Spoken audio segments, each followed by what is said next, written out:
Sejahtera bagi kita sekalian. Shalom. Damai di hati.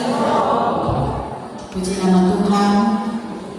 Di saat ini kita mengada lagi dalam satu persekutuan.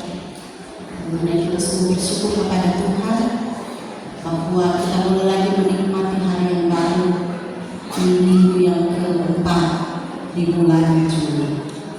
Tinggal 1 minggu semua masuk bulan Agustus, dan kita berharapkan bahwa semua tetap diberkati dalam keadaan sehat kuat, walaupun memang keadaan sekarang cuaca lagi panas dengan air sekarang lagi kering sampai sedompet-dompetnya.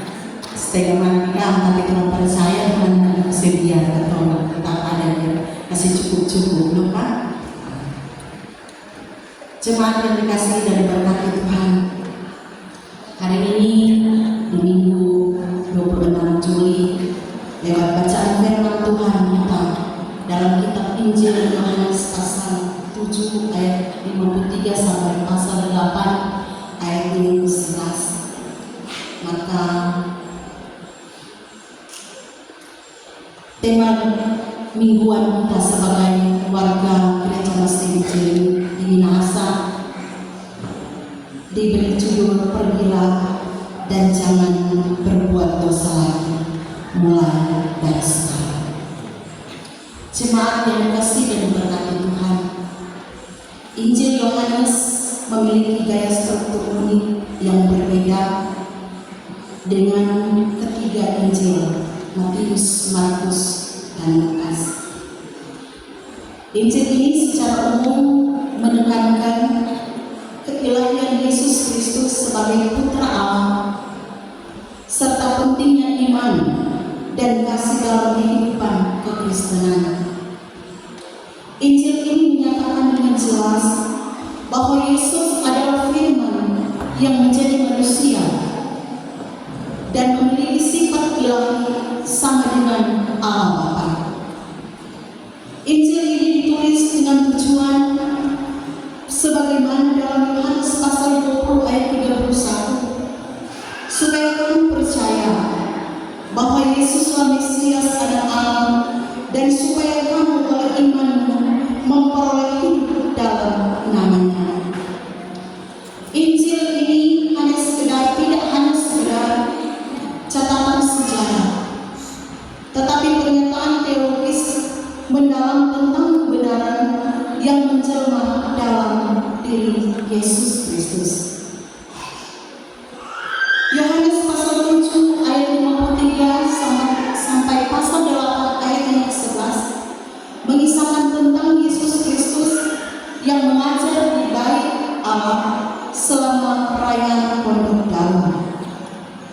Kemudian para ahli Taurat dan orang-orang Farisi membawa seorang perempuan yang kedapatan bersinah dengan maksud mencobai Yesus Kristus.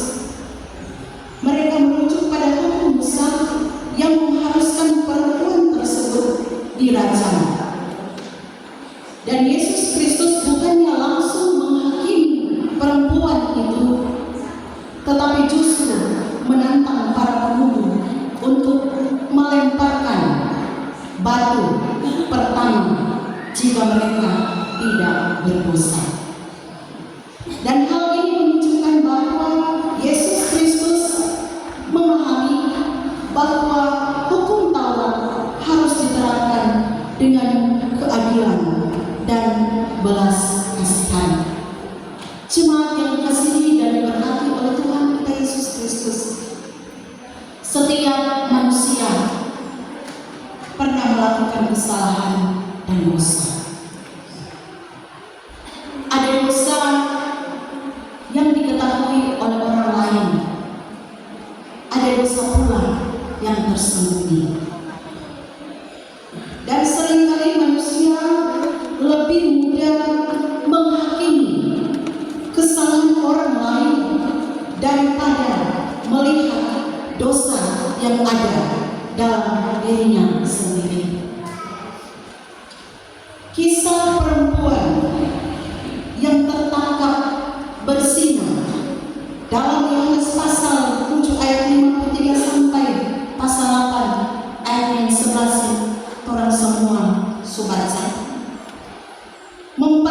mengajarkan kepada kita bagaimana Yesus memandang orang berdosa.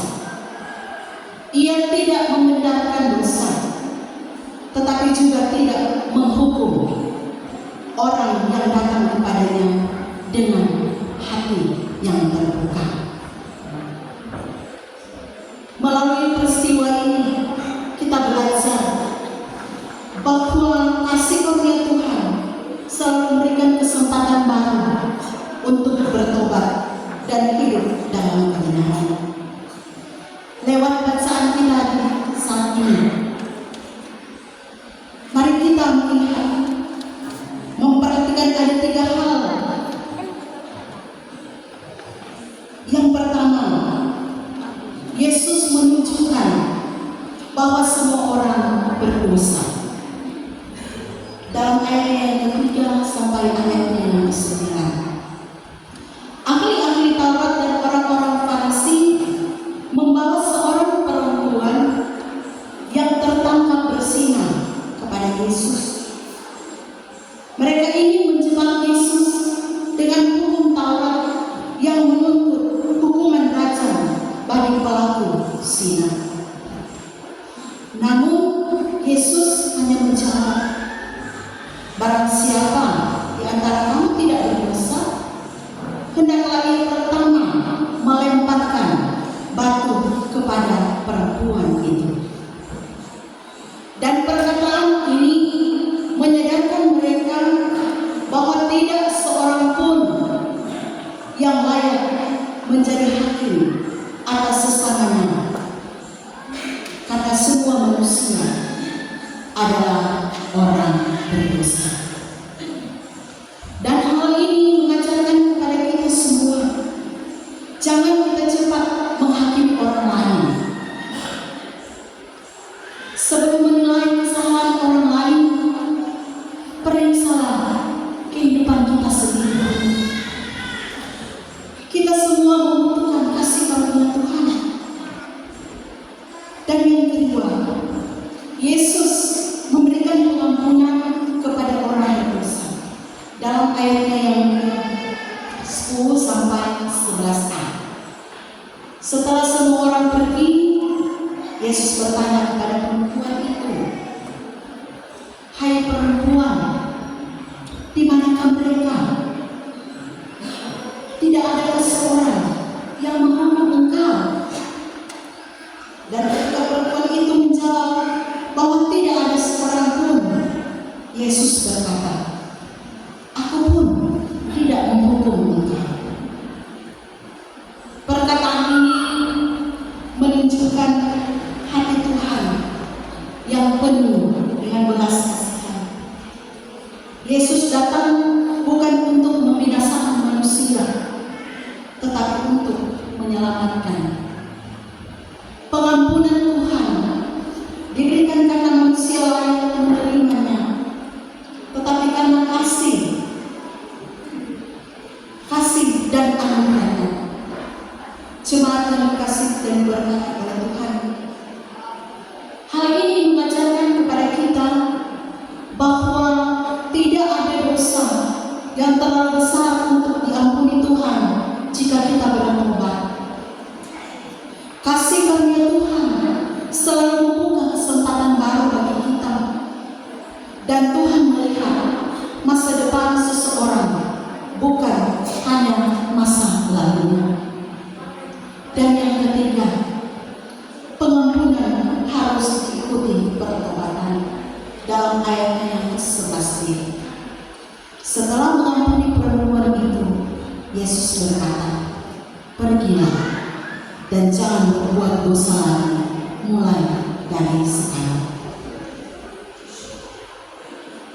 Inilah inti pesan dari perikop ini. Pengampunan bukan izin untuk terus hidup dalam dosa. Kasih karunia Tuhan harus menghasilkan perubahan hidup. Kata mulai dari sekarang menunjukkan bahwa pertobatan harus dimulai saat ini juga, bukan nanti.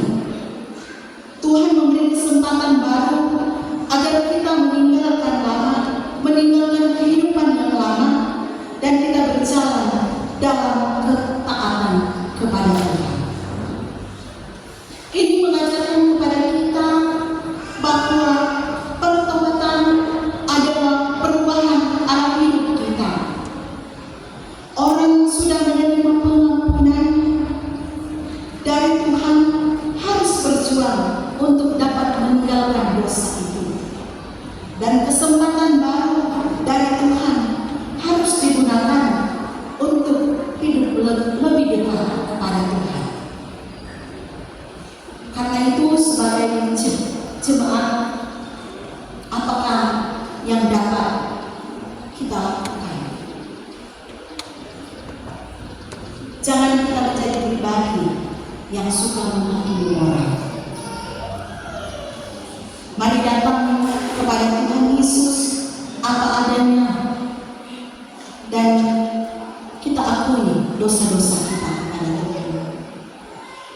Dan percayalah bahwa Tuhan sanggup mengampuni setiap dosa yang disesali. Gunakan kesempatan yang Tuhan berikan kepada kita untuk melalui hidup yang baru, dan kita tinggalkan kebiasaan dosa dan hiduplah dalam ketaatan kepada firman Tuhan. Jemaat yang dikasihi dan diberkati oleh Tuhan kita Yesus Kristus, kisah perempuan yang tertangkap bersinar memperlihatkan dua hal yang berjalan bersama: kasih karunia dan kebenaran.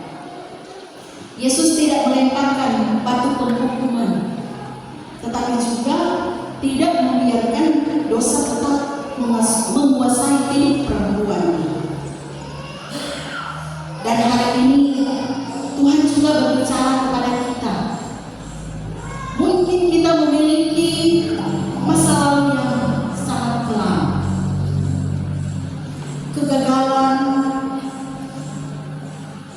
atau dosa yang terus membebani hidup kita. Kabar baiknya adalah Yesus menawarkan pengampunan bagi kita. Namun setelah kita menerima pengampunan itu, Tuhan memanggil kita untuk hidup yang baik. Jemaat yang dikasihi dan diberkati oleh Tuhan kita Yesus Kristus, Komisi Pelayanan Anak Sinode Dunia di bulan ini merupakan bulan peduli anak. Nah, berkaitan dengan kepedulian terhadap anak, maka di bulan peduli anak ini kita harus memahami bahwa anak-anak belajar dari cara orang dewasa memperlakukan mereka. Perempuan yang dibawa kepada Yesus dipermalukan di depan umum. Namun Yesus tidak menambah rasa malunya. Ia melindungi martabatnya sebelum ia menasihatinya. Dan hal ini menjadi pelajaran bagi kita sebagai orang tua, guru, pelayan anak, bahkan kita semua, seluruh anggota jemaat. Ketika kita melakukan kesalahan, ketika anak kita melakukan kesalahan, tujuan kita bukan mempermalukan mereka, tetapi mari kita membimbing mereka untuk kembali kepada jalan yang benar. Seringkali orang dewasa lebih cepat memarahi daripada mendengarkan anak ketika anak sudah bersalah. Orang lebih cepat memberi hukuman daripada orang membangun mereka. Padahal anak-anak sedang belajar. Mereka membutuhkan teladan. Mereka membutuhkan kesabaran, tetapi juga membutuhkan kasih.